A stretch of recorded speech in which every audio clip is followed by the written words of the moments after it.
Welcome all dear colleagues from ICMCI institutes from around the world. I'm just delighted that you can join us today. Our session today is called Consulting in Chaos, and we're going to be continuing our series on sharing best practices. Thank you so much for joining us. I really appreciate your time. It's an opportunity for us to hear from the best of the best, but also it's a time for us to share our experiences. So I'm really looking forward to this session today. This will be a recorded resource. So just to let you know that we will be recording this session and it will be going on our YouTube channel. So this will give you access to it later, but also to share with your colleagues in your institutes so that they can take advantage of this information as well. All of us will be muted during this presentation, but I do encourage questions and I do encourage conversation. So please do that through the chat box, which you have on in your Zoom controls. So anytime during the session, type in a question, make a comment, reply to other people's comments so that we can get some discussion going in the background as well. As the host of this session, I will be monitoring that chat box, and then at the end of Pierre, our guest's presentation, I'll moderate a question and answer session for all of us. So let me introduce Pierre Cormier. He's from Edmonton, Canada. He's a certified management consultant with over 20 years of experience. He works with entrepreneurs to help them be more successful in their organizations. So it's the pure definition of management consulting in terms of how can clients be more successful at those things that they're passionate about. He's also very involved in the community. I won't read all of the different certifications and boards that he's involved in, but he is very involved in the community. So that's a great example to us as management consultants to support others in their work. And he's also been very involved in the Institute, the Canadian Institute, and is a director of the board there. So Pierre, with that, I will hand it over to you. I'm very much looking forward to your session, and I'll be controlling the slides, so just please say next anytime, and I'll be moving that forward as we go along. Welcome, Pierre. Oh, we're on mute. We're on mute. Pierre, you're on mute. Sorry about that. There you go. Murphy's Law. Exactly.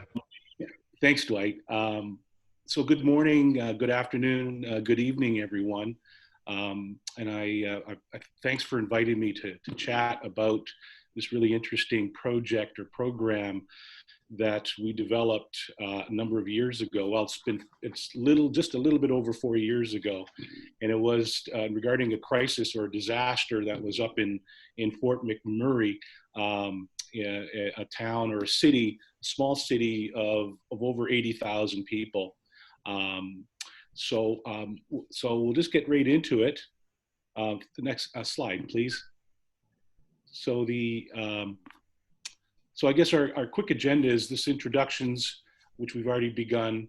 We'll talk about the wildfire disaster, talk about the program launch, what's going live with the program, the results and outcomes. What we observed, what were the outcomes, what kind of feedback we received, the future applications of this type of program. So what happened next after the program was over? It was on for about a year after the fires, the coaching program. And can we do this elsewhere? And of course, then some questions. So let's brainstorm together on that. Slide, please. So introductions, Pierre Cormier, and there's Mike Watson below. But Mike actually did a presentation, the same presentation earlier. He's out of Australia and was talking to this program on the other side or the other half of the world. So, and Mike is a very good speaker to that because he was one of the coaches that stepped up within the program. So myself, yes, I've been consulting for 21 years. I've been a CMC for 11 years. The functional areas that I practice in is in strategy and in marketing or business development, front of the shop, I would say, mostly with SMEs. And just recently, in the last 5 years, added coaching to it. I think as consultants, we all do a level of coaching with our clients to help them along with whatever workings we're doing with them. Yeah, main sectors for me: tourism, technologies, agribusiness, manufacturing, and professional services. I'm also an entrepreneur. I've owned and operated a couple of businesses, retail shops, 30 years ago in my younger days, before starting a family. Yeah, so that's me in a nutshell. Slide, please. So the wildfire disaster.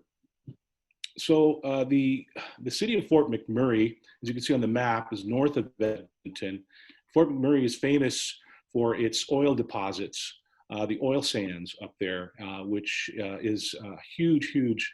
I think the third largest reserves of oil on the planet at this stage, and recoverable oil reserves up there. So a very busy place. Lots of activity going up there. So they had a wildfire that just swept in and destroyed hundreds and hundreds of homes. And so there was a huge evacuation, and they couldn't return to the city for about a month. It was very devastating. It was they calculated about $3.5 billion loss on that disaster. So getting back to business was really tough for these entrepreneurs, for the small business, the SMEs, small and medium-sized businesses. And that was something that always sort of was a worry to me. It was all over the news, of course, here. And as well as I have a friend that is a firefighter, a captain in the local firefighter that went up and did some work up there to try to save some of the infrastructure and stuff. So I got some pretty direct stories and some videos and such of what was going on up there. So I was quite taken on this affair. So we felt the pain. Next slide, please. So I guess the challenge was for these business owners to get back into business and quickly, to support themselves, to support their employees and their families, as well as to support their community. So there was three of us, three CMCs here in Alberta. We were talking. We really felt bad about what was going up there, and we knew not just the people that were being affected, but also the business, the economy was going to be impacted by this. It wasn't going to be a quick return. So we decided that we were going to maybe lend a hand. Our intention was go in there and just say, hey, is there something we can do? We didn't really know what we were going to do, but we felt we can perhaps make a difference. So next slide, please. So we decided to approach the folks. So we had an approach, and we had first contact. We proposed a model which didn't quite fit the need, and then we revised a model. Next slide, please. So the approach, the first contact. So it was something that it was kind of an oddball thing. It was something that was top of mind, the concern and the discussions, but we didn't know how to go about it at the time. And so I was at a workshop at a conference, and an assistant deputy minister for economic development was presenting at this conference. And afterwards, when that individual finished the presentation, I thought maybe I should approach this person and see if there's something we can do. We can offer our services. So as the individual was leaving, I intercepted and had a quick chat and just said, listen, you may already have something in place to help the businesses. We don't want to interfere, but if you could use any help, we'd love to offer our services.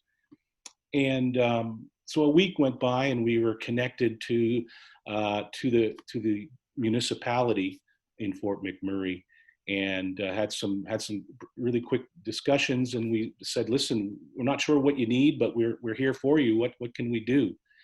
And the discussion quickly shifted to perhaps a program development and a budget, or they proposed that they had a little bit of money that they could perhaps put into creating a program. So that really changed everything. Slide, please. So the approach changed into, okay, now we got to get into a program.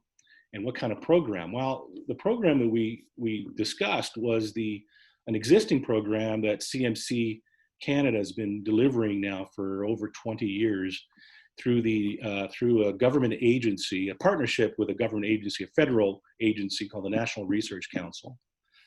And it's called the MAS program, the Management Advisory Services Program.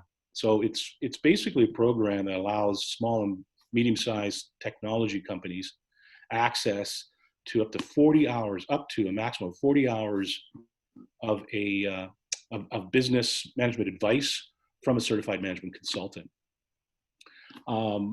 It's a program that's administered by CMC Canada, our national office here in Canada, and it's about a $400,000 a year program.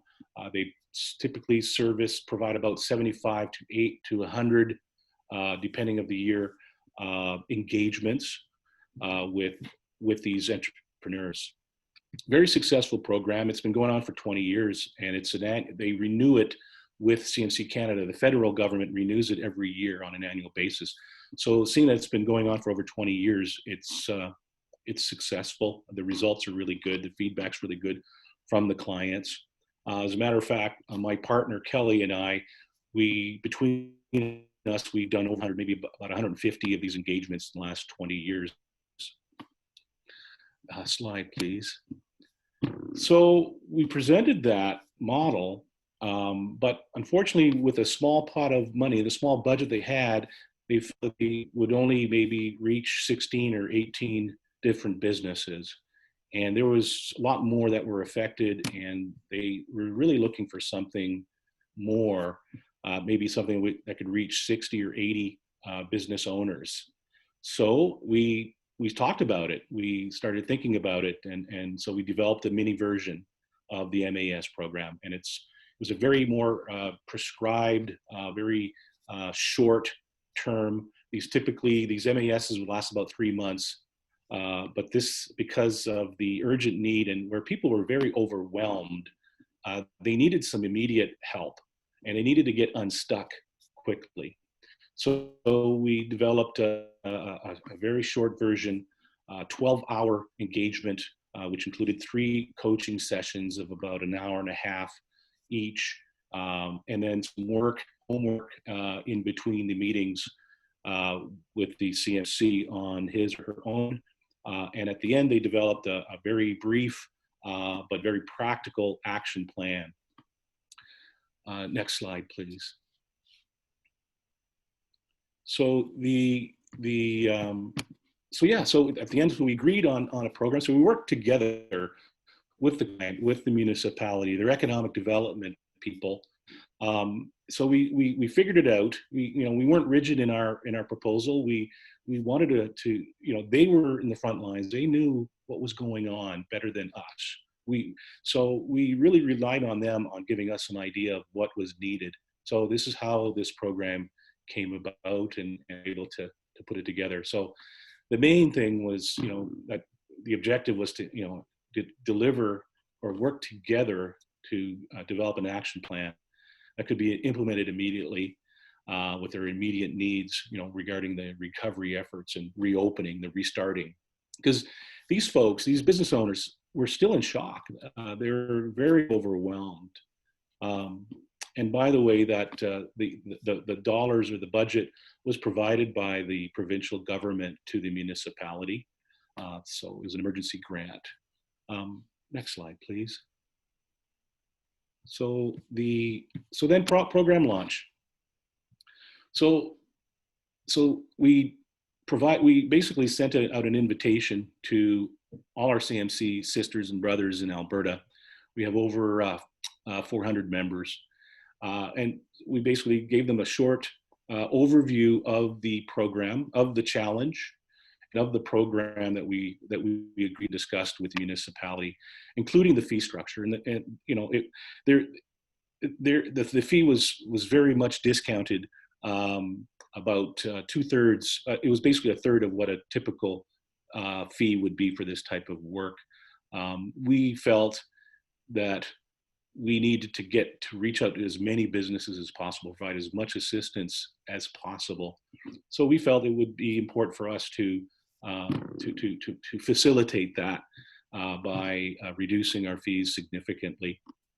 And well, that's what we felt we wanted to do. We shared it with our memberships. We had 21 people sign up, and that was plenty for what we were looking for. So we sort of stopped recruiting. So we were very happy that people rolled up their sleeves and wanted to help. So we got a really good roster of CMCs.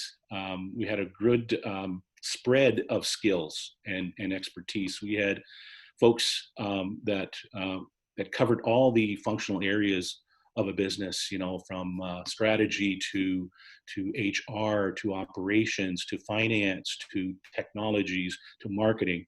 So that was really good. So because we were expecting to get many different needs from the business owners out there. Next slide, please.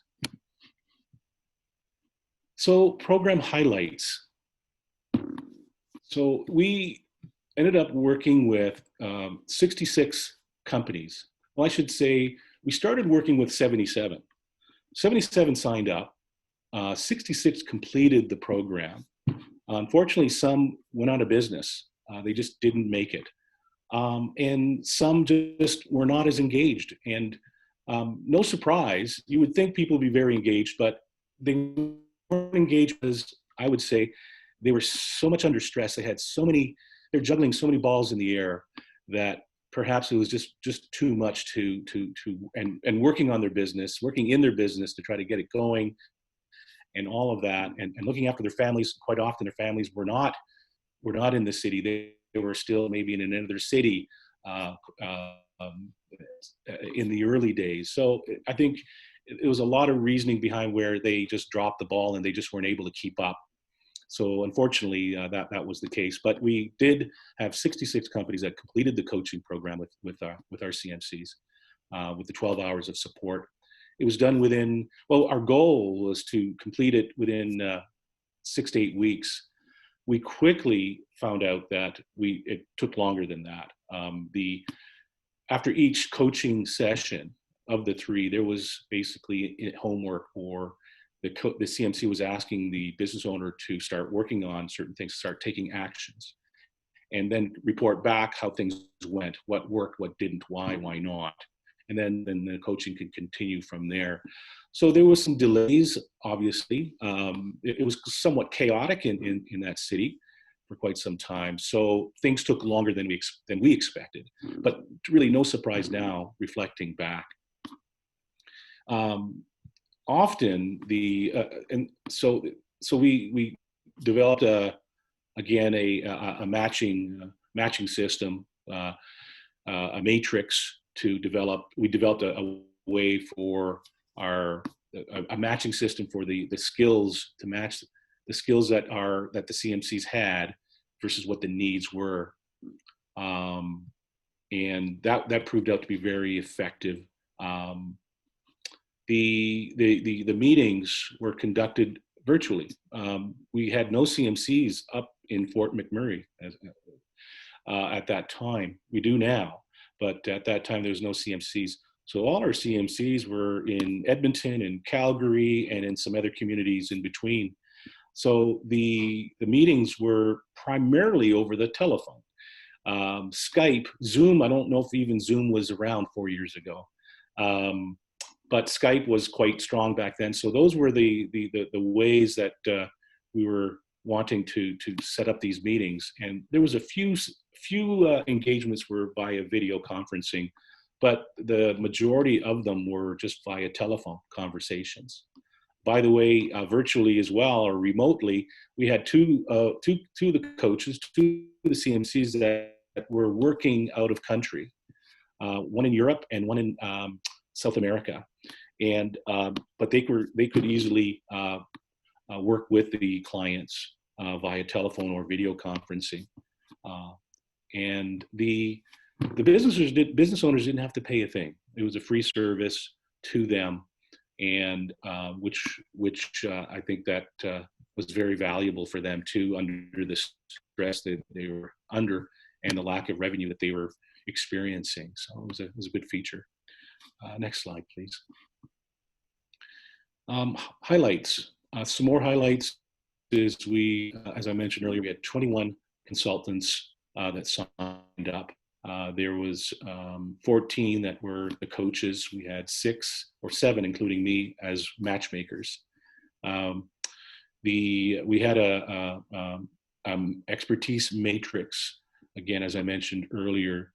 So what that was about is we developed an intake form, an assessment form that we did with the clients to determine, what their needs were, classify what, sector they were from, what kind of business, as well as what were their needs, and to prioritize them. And we narrow them down to what's their number 1 and their number 2 and their number 3. As well as we did an intake form with our consultants. And these 2 forms were working together. So that way we could much easier match those. Now, the matchmakers also had access to the consultants' profiles that were profiled on our CMC Canada website that everybody provided, as well as there was LinkedIn links. So the matchmakers were able to really look deeply into the qualifications and the skill levels of the CMCs. That then allows us to really allow us to make a good quality match. And I think we did really good. I think the matchmakers did very well in that. We had two matchmakers per assignment. So we had 2 minds, 2 ways of thinking, 2 sets of lenses to look at the situation.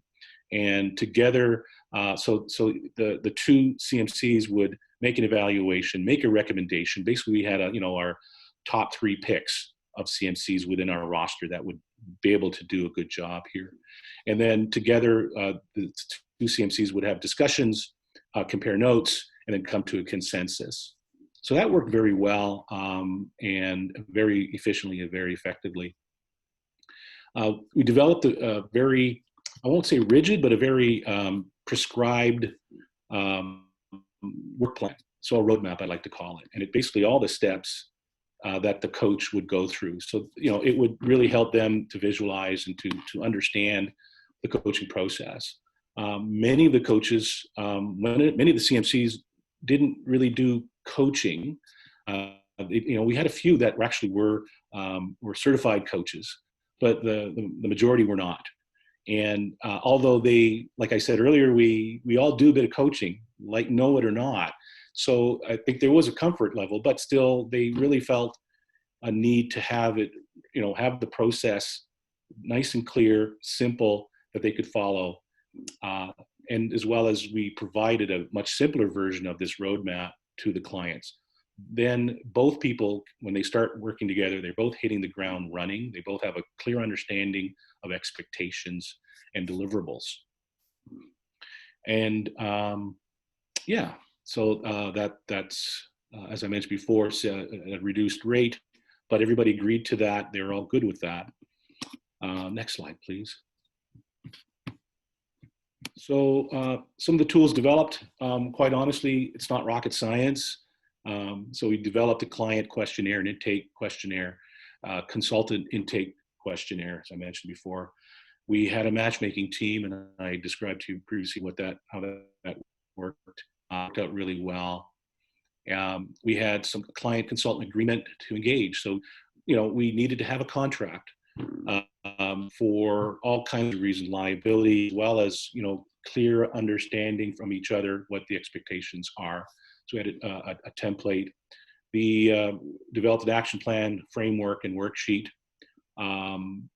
progress monitoring. So project management was involved to make sure everything was running according to plan, dealing with any issues, dealing with timelines as well. And then we developed a final report invoicing templates for the consultants. Next slide, please. So the other observations. So really interesting is what was the most urgent business issues, and I'm sure that's what everybody's wondering about. And you'll see some very big similarities to where we are today with COVID-19 and the business environment. So it's basically marketing, or basically increasing their sales and revenues. Getting business back, getting customers back in the door. That was the number one. Financial issues as well. Dealing with cash flow and ways to reduce expenses. Right. Bring in revenue, increase revenues, as well as try to reduce expenses. So that would obviously be a positive impact to cash flow. Strategy was another one, where, about determining viability of their business, or do they need to rethink it? And now the new word we're hearing a lot these days is pivoting. So that was the question at that time. We didn't quite use the word pivot at that time. And then prioritizing the issues, short-term, long-term. Those were the questions, a list of questions that we put into the intake form of what to try to determine what their needs were. And those were the top 5 that came out of it. Next slide, please. More observations. So there was a willingness to participate in the learning from the coach. The feedback I was getting from the coaches is the clients were very engaged. They're very eager. I think they were hungry. They were looking to someone that they can talk to. Outside of their business. It's hard to talk to your employees and share some of the hard things.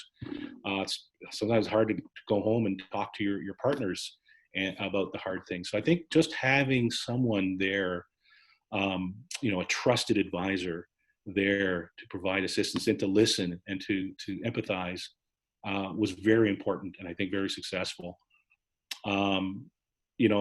Many never worked with a coach before. So this was a bit new for a lot of them. So I think having a lot of the discussions, chats with them, I would have a talk with them after the intake form that the municipality administered on our behalf. And I would have a follow-up call, and I'd review the intake form with them. So, to make sure that we didn't miss anything, as well as to most important, answer any of their questions going forward, get them ready to when it's time to sit down or time to work with the CMC, with the coach.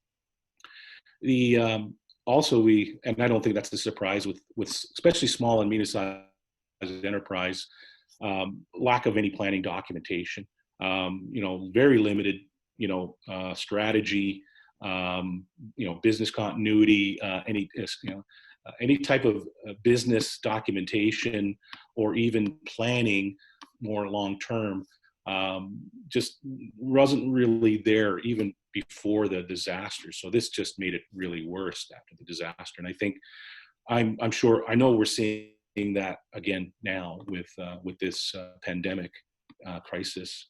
And that is a result, as this box here is primarily focused on working in business, on the business.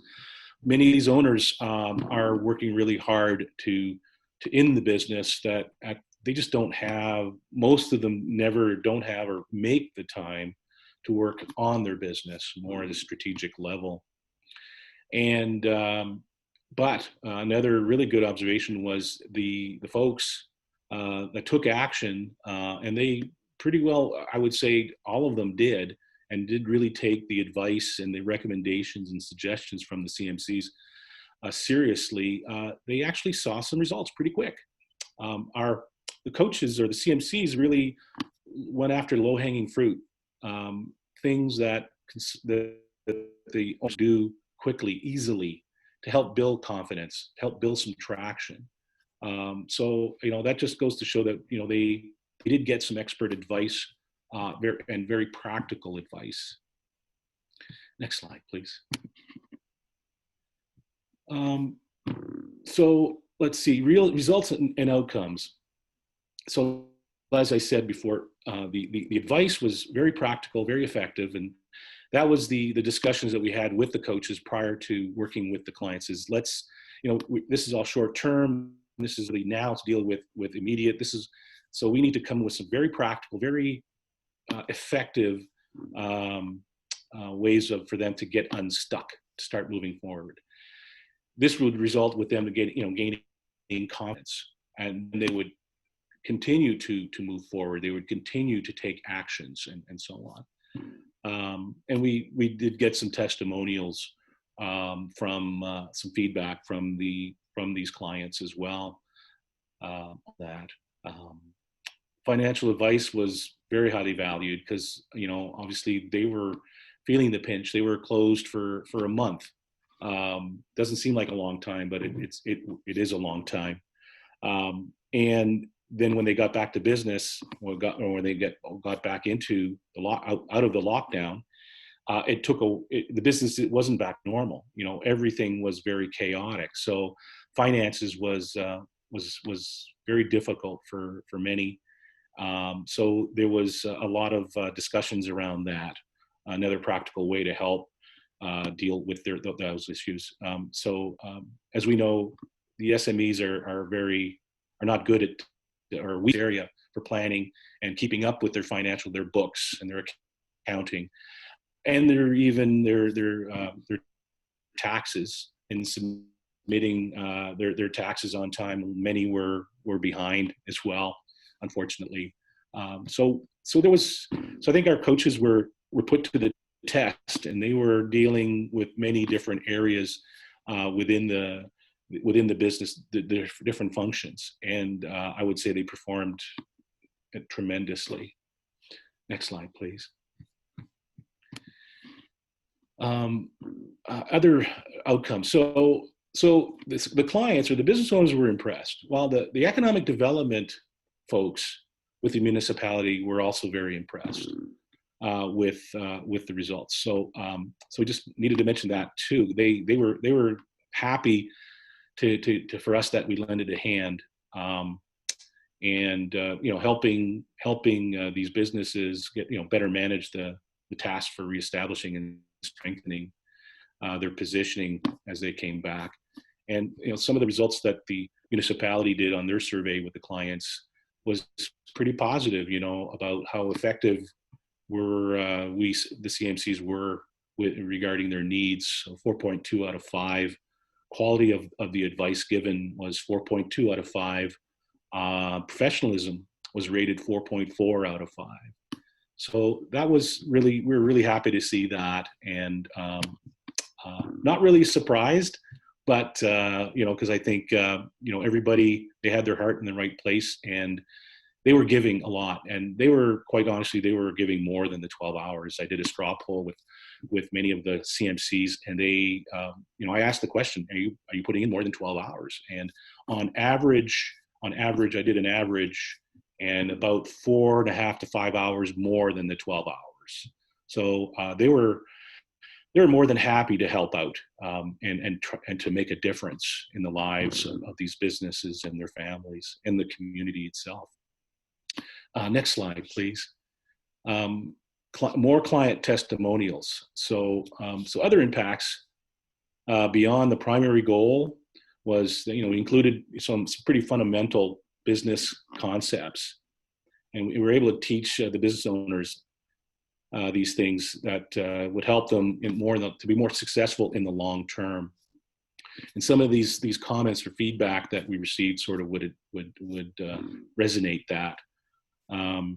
We were providing them some new options and some strategies, in addition to sorting out their immediate needs and their regarding their recovery side of things. Next slide, please. And then for me, it was very gratifying as well that seeing these business owners doing better, getting unstuck,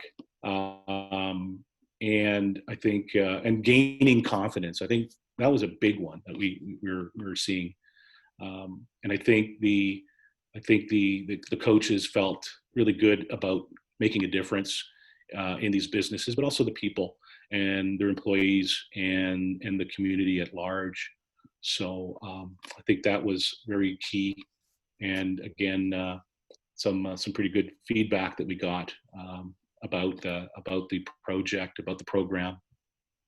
By the way, the program started in August of 2016. The fires happened at the beginning of May, and the program was completed in July the following year. So it was about a 12-month program. Next slide, please. And I just wanted to put up there the names out there of the people that pitched in and made a difference out there. And I just wanted to sort of share with you the budget. Basically we determine, or the municipality sort of, they're asking about what is the value of this type of program. And we basically determined together that the in-kind contribution, the difference of what the fee should have been, including the extra hours it put in, and what the actual amount that the consultants got was about basically a third of what it was valued at, and the in-kind contribution was the other 2/3. So the consultants were given a fee of $1,000 per engagement for the 12 hours, which worked out to be, at 12 hours, $77 an hour. He put in more than 12 hours. So basically, it added up to about $3,000 is what the value of that engagement with each client. But the consultant received $1,000 for, and they were happy to do that because of the need at that time. So bravo to my sisters and brothers CMCs out there. Next slide, please. I guess future applications is at the end of the summer of 2017, when the program ended, the municipality was very very satisfied, very happy from the feedback they're getting from the clients, that they wanted to continue this. So they applied for some funding through the Red Cross, because Red Cross was collecting donations and funds from people, organizations, government as well, to deal with the aftermath of the disaster. So there was some dollars collected earmarked for businesses. So they applied for some funding from that pool of funds to continue this program. And so in 2018, the program rolled out again, and with a big budget of over $400,000, so they can reach out to 200 businesses to do 200 assignments. So that's still ongoing. We got the ball rolling in the beginning, and at the start it was really good. Again, it had some good uptake, and again, just to let you know, we were able to increase the fees for the consultants from $1,000 to $2,000 per assignment, so that was gratifying as well, that we were recognized, we were valued, and the municipality was more than happy to increase that. And they actually asked us, before I was ready to present to them a case to increase the fees, because it was sort of a different phase. They offered right away, says, listen, we know you guys really gave us a big break on your fees. Can you, we expect you to charge more. So, what will that be? And then we carried on with the conversations and concluded or negotiated a fair fee for everybody there. So that was really good and satisfying there. So so that's ongoing. I basically handed it off to our association, and they manage it. So it's still ongoing. I don't know any more of the details at this point. The also another program is going back to the MAS, the National Research Council's program, that federal program that's still going, and there's discussions that because of COVID-19, it might get expanded. We're hoping that it may be expanded to increase the number of clients to work with, and that's at a national level. And then could this be, so the third point is, could this be something we can do in your area or across the globe? So that's just more of a brainstorming thing here. So that's sort of a question, or maybe something we can talk about here after we complete here this presentation. Next slide. Actually, let's skip to the slide right to questions, if you don't mind, Dwight. So I went through it really quick. It is recorded, and a slide deck will be made available. So I apologize for going really quick, but we had a lot of ground to cover. And now's the fun part. Let's talk about it. What do you think about a program like this, especially with COVID-19, and where the economies have been dramatically impacted and we will feel these for quite some time, I'm afraid. So this is an opportunity for you as a consultant, for your association, to perhaps gather together and offer a similar type of program. Again, doesn't have to be the same, but I think sticking to the fundamentals is where we start.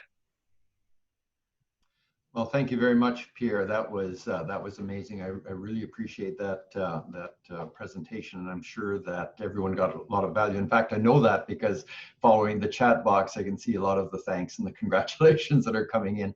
So what I've done is I've turned off screen share, and what I would appreciate or give people the opportunity to turn on their cameras so we can see each other during the discussion phase. I'd appreciate that, and I think it just makes it easier. Some of the questions in the discussion are around ROI. So you talked, had very good data, and there's lots of good comments about the satisfaction levels. In terms of the economic benefits were there any measures done by the municipality in that way? No, and I wish, and very good question, and I still ask that to myself. I've actually asked the municipality if they've done any follow-up with the businesses that we worked with. I asked to see if they did any type of economic numbers, ROI on it. And unfortunately, nothing was done. I think I would say the reasoning is that, these agencies, these municipalities and economic development departments are typically under-resourced. Mm-hmm. And I think they had a lot of things to do, and I think that was not a priority for them. I think the priority was to see smiling faces, happy citizens, and all of that. I think that was enough for them for their ROI. And I know that's not, in our world, that's not enough, but that's what we got. Yeah. Well, it is anecdotal, and 66 survived, so that's a good measure against the 77. And this relates to a question from Christian in Brazil. He asked if there's any sense of how many of those 66 might have continued on with consulting services, or the increase of awareness of consulting services as a result of this free program. Yeah, actually, some actually engaged consultants afterwards. I would say not a significant number, but I know of 4 that I know of that pursued additional services after the fact. And I know some that provided assistance without a fee to these clients as well. Mm-hmm. So that's what we saw there. And some of these engagements lasted for over a year, actually, maybe over a year. So to me, My experience with the MAS program, we always feel these free programs as an opportunity for clients to work with a consultant or CMC, and then they can learn. The client would then have that experience of working with a consultant, thus then start to understand and value the service, and then engage them afterwards. Quite often, these free programs does not deliver that type of a huge return. It does. We've experienced some, but not huge. Excellent. This question is, and the reason behind that, I should say, is these are small and medium-sized enterprises. These are small businesses, and with very limited resources, they could really use our help, but they're putting their money into other things like inventory, staff, things like that. It's unfortunately they just run out of money, and a lot of times there's not much left for them at the end of the month too. So, that's how I rationalize it, I guess. Exactly. This question goes back to the ROI, and it's from PK Lim. He's asking if, because it was government funding, whether there were any audits or what kind of reporting was required before the government paid the consultant for the work. Well, in this case, the government of Alberta sent a check to Wood Buffalo immediately after the disaster, and so the municipality had this little pot of money, and they didn't know what they're going to do with it. And then we come on the scene, and all of a sudden they connected the dots, and they said, we've got some dollars. So there was no audit there. As a matter of fact, there was not even a formal contract. It was a purchase order that they issued, a one-page purchase order. It was so chaotic. It's not really the way we should be operating, but it was just so chaotic, and they wanted to move quickly. That's how it went. So for reporting, yes, there was constant conversations with the municipality on my behalf, as well as a very brief written report. But there was none of that was all written up, or there was no deliverables, which is typical in a project. The deliverable that they're looking for is, we need you to help our entrepreneurs, and that was the main focus. So yeah, this was a different type of situation. Now on the phase two, long multi-page contract, reporting dates, what type of reporting and what kind of information. That's all there now. Wonderful. Another question from Christian. It's almost more of observation, but I'd appreciate your comments on it. He's from Brazil, and he says the name coaching has lost credibility, especially with small, medium-sized enterprises.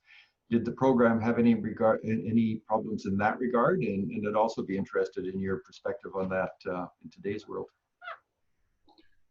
You broke up a little bit at the end. What was so I'd also be interested in your comments on Brazil's on the perception in Brazil about coaching not being well respected as consulting. Yes. Yeah, I understand what you're saying, and I think, like in any type of profession, there's some good apples and some bad apples, and unfortunately, the bad apples rotten is what's remembered. So there's some bad coaches and some good coaches out there. Unfortunately, okay, so yes, did we make a difference up there in the coaching and the perception? I believe so. I know so.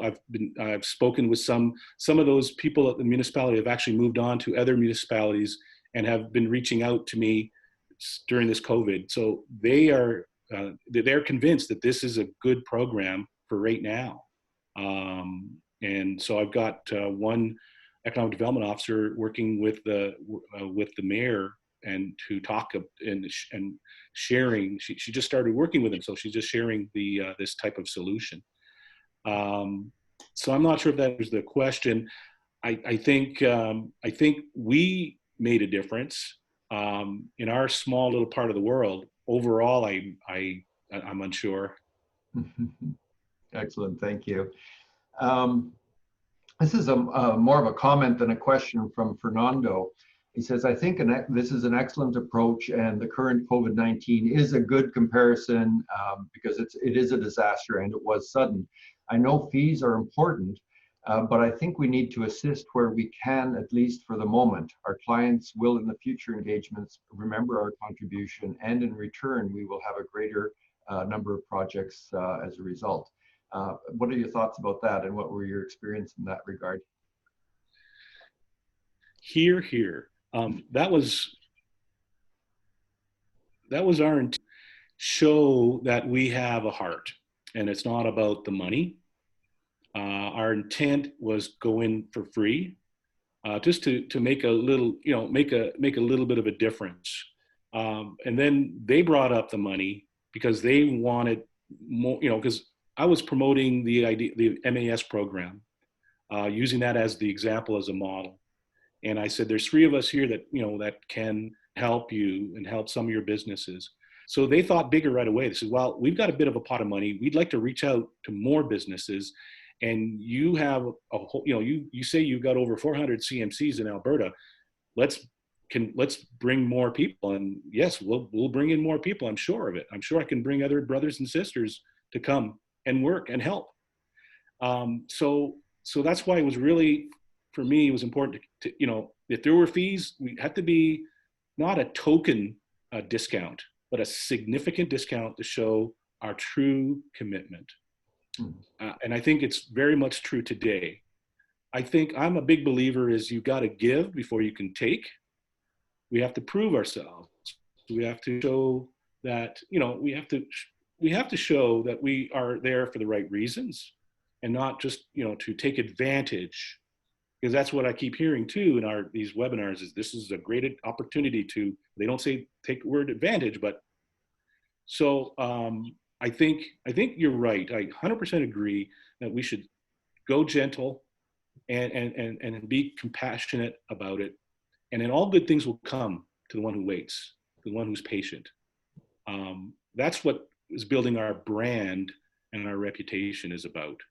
If we can't rush it. We can't rush building a brand. It'll be artificial. And people are very sensitive to that, more so now. So, yeah, Thank you. I have a question for you as well I would like to ask. But before I do that, I'd like to thank Vladimir for introducing us to the youngest participant here as a management consultant in training, I think.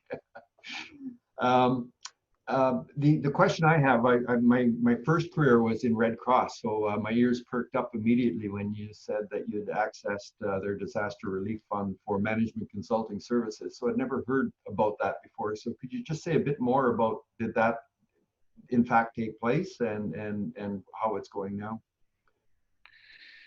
So we had no dealings with the Red Cross. This was all between the municipality and the Red Cross. I did offer assistance in the negotiations in the early days with them, but they said, no, it's okay, we got this. So, I don't know the details of how that goes, how that went.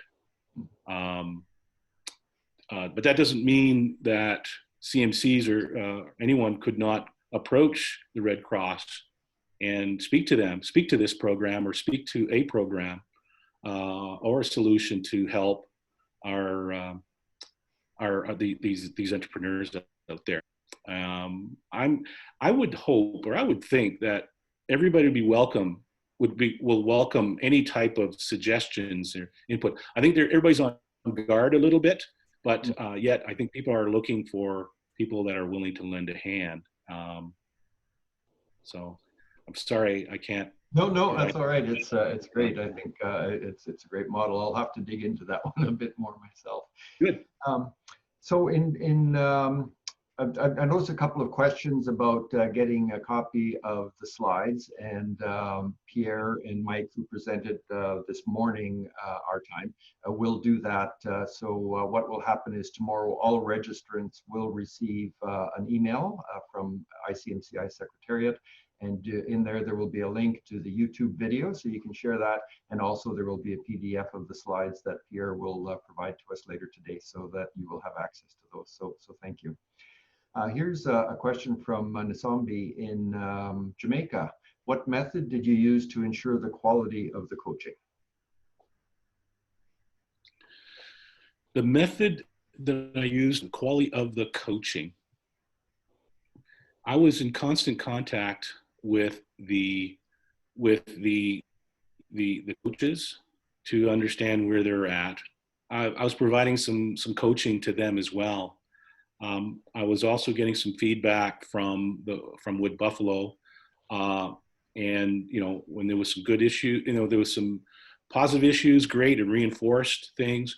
If there was some challenges, there was a few challenges, and I would say the challenges, the most common challenge that we were seeing was that the client or the business owners were not always available in a timely fashion. So, we, at the end of each meeting, okay, we're going to meet in 2 weeks, confirm a time, and and then when it was time to meet, to have that conversation, the phone call, the client wasn't there, didn't show up.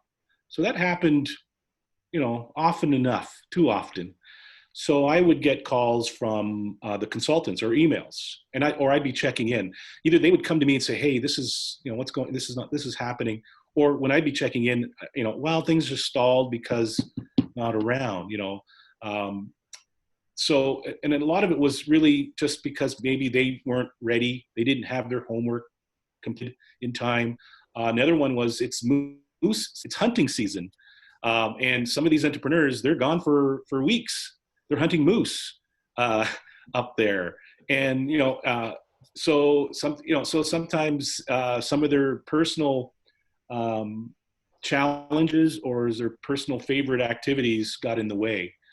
So it was just more of being proactive and checking in and listening to all the different folks.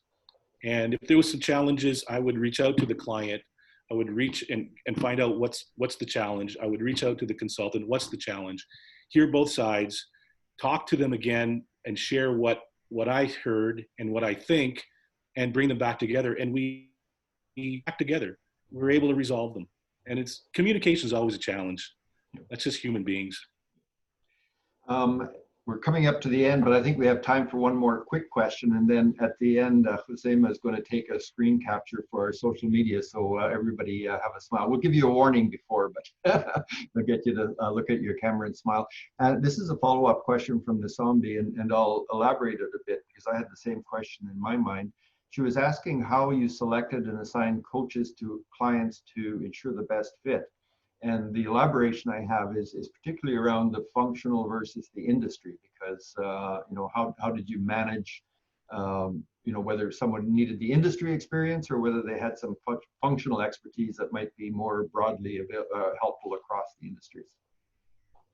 Yeah, so we did get on the intake for the consultants. We obviously got their areas of expertise, and they indicated, and they share with us some examples of. They also shared with us what sectors, business sectors they practiced in. So that would help us obviously make some direct matches. But we did have some clients that we just couldn't find the right fit on paper. So, or they needed help in so many different areas. So, they said they checked off everything. Well, where do we go with that? So I would reach out to that client, and I would interview them again, and go through the form and listen, and then ask them questions about what they do and what to help me understand. And together, at the end of our chat, I would say, "This is what I heard. This is what I think is the priorities for you. What do you think?" And they would tell me at the end of it. Together, we would know. I would be a lot more confident in what exactly they need, what type of skill, what type of, what sector that they're really in, sort of thing, or that they're serving. Then that way there just help us or the matchmakers sort of pinpoint, narrow down the right type of consultant that was on our roster. So it was kind of holistic in a sense. We didn't just do paper, we had conversations and we listened, and to really truly understand what true needs were, the immediate needs. Well, thank you. That does bring us to the hour. So I know others have commitments during the day, as do you. So I want to thank you, Pierre, very much for sharing this information and reflect on all of the comments that I received from so many people in the chat about what a great job you did. So on their behalf, thank you very from my heart about the good job that you did. Pierre has offered to follow up by email with anyone that has questions that might occur to you afterwards. And when you get the PDF of the slides, the last one will be his email address. So please do take advantage of that. And thank you again, Pierre, for doing this for us.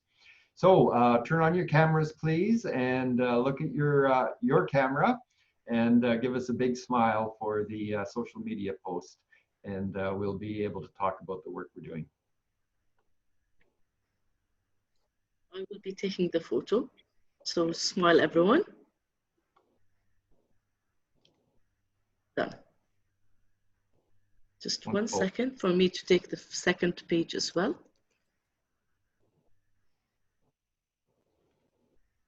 Okay.